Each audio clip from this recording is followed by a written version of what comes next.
Me quer agradecer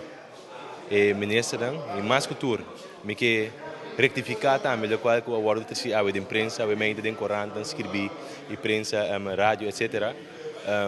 Que o qual que a sociedade era da responsabilidade de Comissão Ação Nacional, pero mais bem me quer rectificar isso aí sobre a Comissão Ação Nacional riba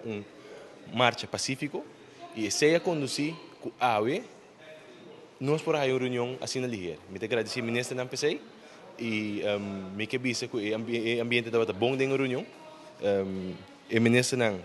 a fazer um esforço para sinta que nós na mesa AUE em alguma hora e nós estamos contentes que nós estamos satisfeitos com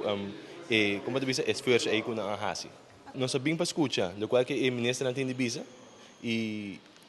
manema bisa acaba, eu era nós está guardando, eu era e contesta não por escrito e também a decisão final se está revocar ou se não está revocar. Com passividade, com respeito para outro, nós logra hopi. E se aí nós mira, nós riba marcha pacífico, nós riba marcha de ordem com o corpo policial, nós acaba quizás uma hora fora de tempo, pero seguro nós entregar back em mando no corpo policial onde a cultura estava em ordem, o corpo policial mesmo a seguir o resto da noite de não para adiante e a mensagem para Ruba de sei, se nós chega no nível que nós por trata outro com respeito,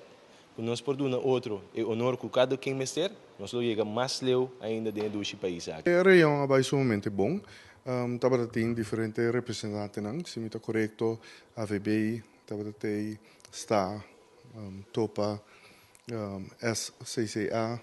estava tem senhor Tevrede, estava tem também o presidente de OPA também estava tem e junto com o colega Otmar Udiber nós damos status de preocupação com a ordem adiante, a procedura com a cana ayer, estava assim que nós temos afspraak entre o governo com KPA, Corpo Policial de Aruba, e KPA junto com o líder da manifestação, de caso que o senhor Tevrede, e nós aguantamos mês na afspraak na e a nós assim diferente trabalho na riba e pergunta na gunan tabadating e a tomar decisão também de 24 horas para chamar para nos dar um update de onde nós para que cotava é diferente ponto na que nós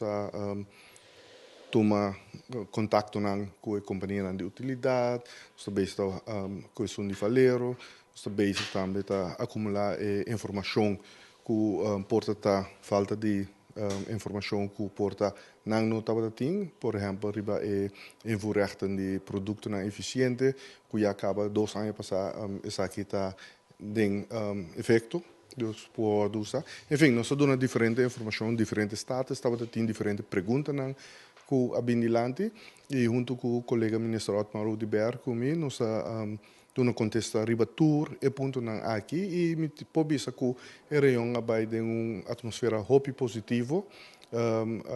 turenda que dá satisfeito com a contestação outra pergunta não que tem tour nós contestar e nós bisanan também que nós guarda riba alguma contestação de companhia de utilidade, parte de falero e no momento que nós estamos aqui mais leia quanto possível, nós lo dona na contestação riba sei também.